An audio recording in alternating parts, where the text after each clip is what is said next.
नमस्कार मित्रों, आप सबका हमारे 90 डेज ब्रह्मचर्य चैलेंज में स्वागत है और हमारे इस YouTube वीडियो में भी आप सभी का स्वागत है। आज है हमारा डे नंबर 24।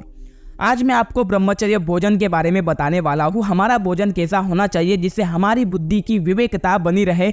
अभी के समय में हम बहुत ज़्यादा बाहर का खाना खाते हैं, बहुत ज़्यादा स्ट्रीट फूड हम खाने लग गए हैं। उसकी वजह से हमें स्किन प्रॉब्लम, गर्मी शरीर में पैदा होना और भी काफ़ी समस्या हमारे शरीर में पैदा होती है इन चीज़ों से। कभी कभी बाहर का हम अनहेल्दी खाना खाते हैं और आहार का सीधा मतलब यही है दोस्तों कि आपका खान पान, और यह हमारे जीवित रहने के लिए सबसे ज़रूरी चीज़ों में से एक है।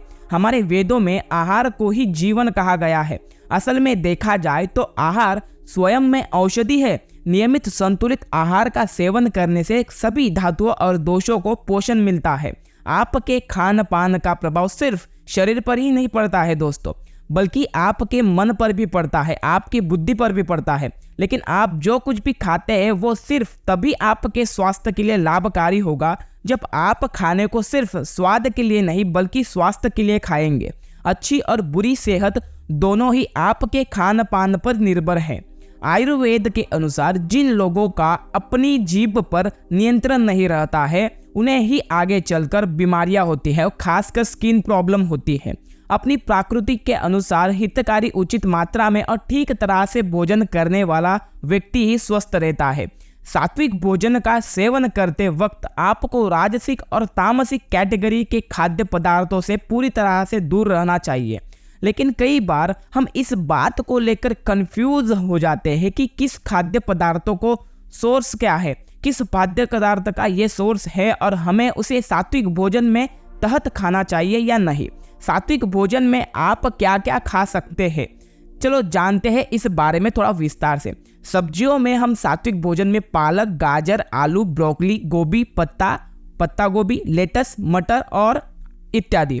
फल में हम फल का जूस पी सकते हैं जैसे सेब, केला, पपीता, आम, चेरी, तरबूज, खरबूज, पीच, अमरूद, फलों का ताज़ा जूस आदि। अंकुरित अनाज में हम चावल, बार्ली, अमरत मतलब जिसे हम चौलाई भी कहते हैं, मोटा पिसा हुआ गेहूं, दलिया, जौ, बाजरा, किनवा आदि। सूखे मेवे और बीज में भी हमें अखरोट, ब्राज़ील नट, बादाम, कद्दू का बीज, सूरजमुखी का बीज, तिल, अलसी आदि। तेल और फैट के लिए हमें घी, तिल का तेल, जैतून का तेल या अलसी का तेल इत्यादि पदार्थ खा सकते हैं। दूध और गैर दुग्ध पदार्थ में भी हमें अच्छी क्वालिटी का दूध, दही, चीज, बादाम का दूध, टोफू आदि दालें और फलियां में हमें मूंग दाल, काबुली चना, अंकुरित अनाज, दालें आदि। और जो हम पीते हैं, पीने वाले पदार्थों में बिना कैफीन वाली हर्बल चाय, पानी, फलों का जूस, सात्विक मसाले, धनिया, जायफल, जीरा, मेथी, हल्दी, अदरक, दालचीनी आदि और शहद और गुड़ जो मीठे में आता है। सात्विक भोजन हमेशा ताज़ा बना हुआ और शुद्ध होना चाहिए दोस्तों। खाने को बनाकर फ्रिज में रख देने से और बाद में उसका सेवन करने की सात्विक भोजन में मनाही होती है। सात्विक भोजन में केमिकल फ्री ऑर्गेनिक खाद्य पदार्थों का सेवन पर जोर दिया जाता है। सात्विक भोजन में खाने के समय का भी महत्व है, यानी आपको रोजाना अपना खाना एक ही समय पर करना चाहिए। उदाहरण के लिए अगर आप आपका नाश्ता सुबह 8 बजे करते हो तो रोजाना ऐसा ही करो। सात्विक आहार के तहत आपको सोने या किसी भी तरह का योग या आसन करने से 2 घंटे पहले ही अपना भोजन कर लेना चाहिए। देखो, इतना कुछ तो सात्विक भोजन में आता है, परंतु इस मॉडर्न लाइफस्टाइल में हम सात्विक पूर्ण तरह से नहीं रह सकते। इसलिए हमें काफ़ी चीज़ों का परहेज करना पड़ेगा, काफ़ी चीज़ें हमें अपनानी पड़ेगी। जैसे अभी घर में ऐसा होता है कि हमारे प्याज और लहसुन बनता ही बनता है, उसकी बनी हुई सब्जियां बन सकता है, और हम माता पिता को डायरेक्टली मना तो नहीं कर सकते उन चीज़ों के लिए, वो हमें डांट देते हैं। ऐसे में आप क्या कर सकते हो, ओरली मतलब बाहर से उन चीज़ों का सेवन करना बंद कर सकते हो। और जब अगर सब्जियों में प्याज लहसुन डाल के खाना बना रहे हो तो आप उतना ले सकते हो।